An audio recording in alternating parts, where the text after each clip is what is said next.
Hello! Another day with Aaron! Today, hindi beauty event yung pupuntahan ko. Kasi as a student muna ako dito. And we're going to school event for fourth year students of Laguna State Polytechnic University, CAS. At pupunta tayo sa aming tree planting in Rizal, Laguna. Going here, akala ko sobrang layo and wala akong idea na sa Rizal, Laguna pala kami magti-tree planting. Medyo malayo siya from Laguna, but once na nandun ka na sa Santa Cruz, medyo okay lang yung biyahe. But still, far away. Far away? By the way, yung nakita nyo pala kanina is the Vice Mayor of Rizal, Laguna. And now, we're heading to Tanaw de Rizal. Ito yung highest mountain. Charot, highest peak ng Rizal.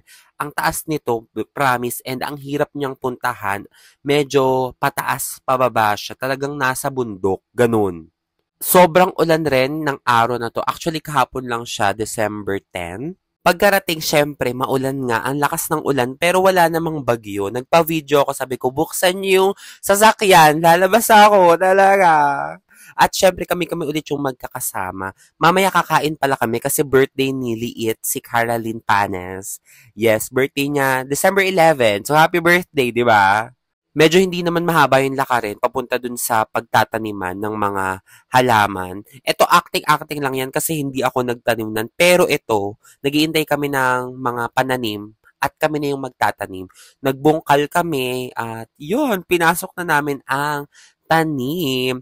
Yung tinatanim ko, ayan na pala. Yung tinatanim ko, medyo basa and sabi naman nung nag-guide sa amin, okay lang daw yun kasi magugustuhan naman daw yun ng halaman at lalaki naman daw yung halaman nun. So, sana mabuhay at nandito naman kami sa hindi ko alam kung sang resort pero Coco something. Makikita nyo siya mamaya and we ordered silog meals and pansit. Ang sarap ng pansit canton talaga as in. Gusto niya daw maganda dun sa video ko so ito na.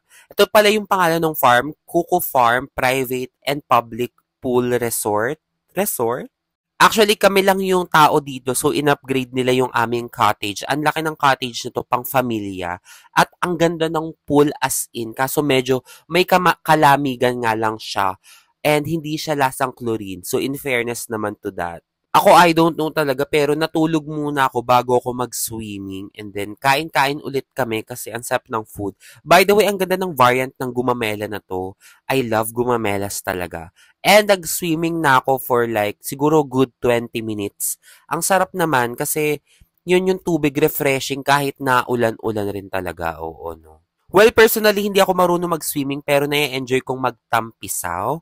And now, it's time to go home. Naligo na kami, nag-anlaw. And ito pala yung view ng kanilang resort and eatery, restaurant. And yes, we're waiting for the van. Thank you so much for the safe ride. And thank you so much to this four na aking mga college friends and friends for life na talaga. Ayun lang, what a fruitful day. Medyo nag-asimangot pa ako that time. But yun lang, bye!